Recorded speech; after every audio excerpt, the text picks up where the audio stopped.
சென்னை தியாகராய நகர் பசுல்லா சாலையில் மழைநீர் தேங்கியிருக்கிறது. காட்சிகளில் பார்க்கிறோம். வாகன ஓட்டிகள் சிரமம் அடைந்து செல்லக்கூடிய அந்த காட்சிகளையும் பார்க்கிறோம். இது தொடர்பான கூடுதல் விவரங்களை செய்தியாளர் சந்தானத்திடம் கேட்கலாம்.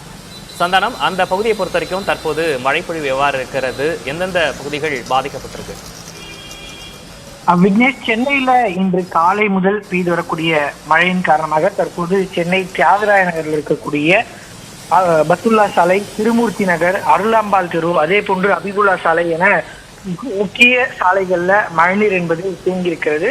நாம தற்போது காட்சிகள்ல பார்த்திருக்கக்கூடிய பசுல்லா சாலை, திருமூர்த்தி நகர், அருளாம்பாள் தெரு என்பது தியாகராய நகர்ல ஒரு 4 முக்கிய சாலைகளாக இருக்கிறது. அதாவது கோடம்பாக்கத்திலிருந்து வரக்கூடிய கோடம்பாக்கம் செல்லக்கூடிய அண்ணா சாலையிலிருந்து டி நகர் வழியாக கோடம்பாக்கம், அசோக் நகர், அதே போன்று மேற்கு மாம்பலம் உள்ளிட்ட பகுதிகளுக்கு செல்லக்கூடிய இணைப்பு சாலையாக பார்த்தீங்கன்னா இந்த பசுல்லா சாலை இருக்கிறது. கடந்த காலங்களிலே இங்கு மழை பெய்தாலே, அதாவது 1 மணி நேரம் மழை பெய்தாலே மழைநீர் தேங்கக்கூடிய ஒரு இடமாக இந்த பசுல்லா சாலை, திருமூர்த்தி நகர், அருளாம்பாள் தெரு உள்ளிட்ட சாலைகள் சென்னை மாநகராட்சியால ஏற்கனவே அதாவது அதிகமாக மழைநீர் தேங்கக்கூடிய இடங்களாக தேர்வு செய்யப்பட்டிருக்கிறது.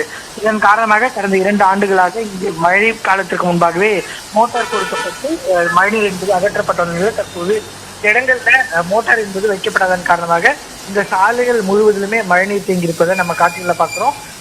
அதிக அளவிலான மழைநீர் தேங்கியிருப்பதன் காரணமாக சாலைகள்ல செல்லக்கூடிய 2 சக்கர வாகன ஓட்டிகளும் அதே போன்று 4 சக்கரத்துல செல்லக்கூடிய நபர்களும் மிக பெரிய அளவுல சிரமத்திற்கு உள்ளாகியிருக்கிறாங்க. வழக்கமாக மின் மோட்டார் வைக்கக்கூடிய இடத்துல சென்னை மாநகராட்சி மின் மோட்டார் வைக்காத ஒரு காரணமாகவே இந்த இடத்துல மழைநீர் தேங்கியிருப்பதாகவும் கூறப்படுகிறது.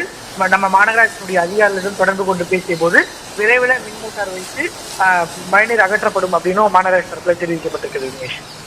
தற்போதைய விவரங்களுக்கு நன்றி சந்தானம்.